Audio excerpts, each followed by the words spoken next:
How do you see the evolution of design and art together as one form?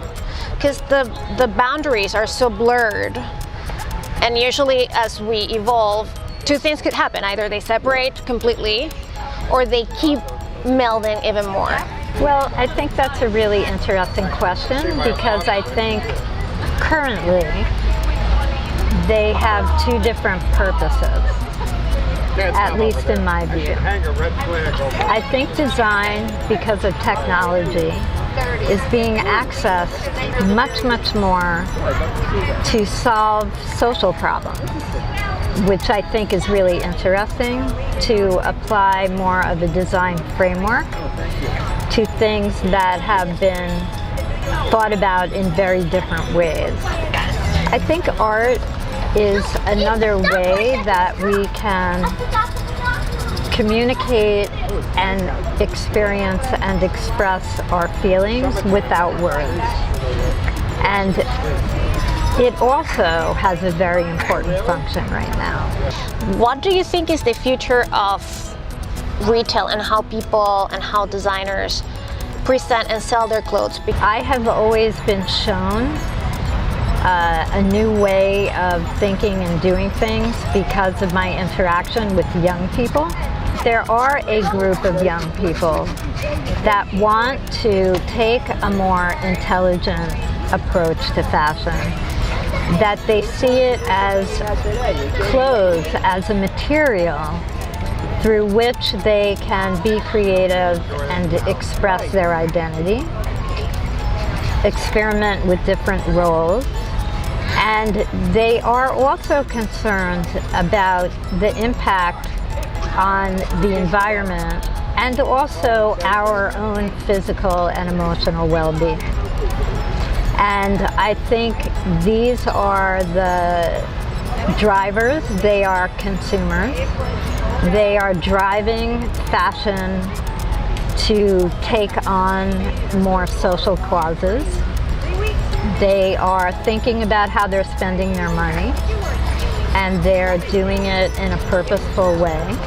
Are we gonna see your own label anytime soon? Well, perhaps. Perhaps. I'm very open to doing collaborations, and this is something that is for me. And I think a lot of people have asked me if I have a brand, or if I, will develop a brand. And I think probably I'll do some of my own unique creations, but I'm thinking more about some kind of a platform to support emerging designers. Do you think that feminism, as the new wave feminism, can succeed in an era where women are still so mean to each other? I love that you just said that, because I think that is the last frontier for a true feminism to be able to happen. And I think we have to talk about women's rage. I think we have to talk about women's anger. I think we have to talk about how women treat other women. And even within the context of patriarchy, what I have learned from the amazing women I have worked with is, I've educated myself and them about the structural conditions that kind of created their situation. But what they have told me is they understand that, and that it's part of their understanding, but at the end of the day, they want to be responsible for their own life. And so I think that is what feminists have to do. That is what women have to do.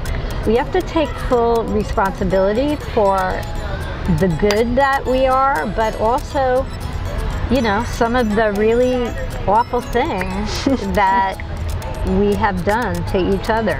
I have been very fortunate. I rarely get any kind of negative commentary, but the one thing I get all the time is, you should smile. Icons also smile. Why don't you ever smile? And the fact is that, first of all, I do smile. I but know. it's not a big toothy grin. And smiles are private. And I use them as a way of communicating with people I have a relationship with. But here's the interesting thing. I put in a search online. How should I respond to someone who tells me to smile? And the only articles that came up were what to do when a man tells you to smile. What to do when a man tells you to smile. There was not one article about women telling other women to smile. And that is exactly, I think, the issue for us, is that we need to look at what we do and take ownership of it.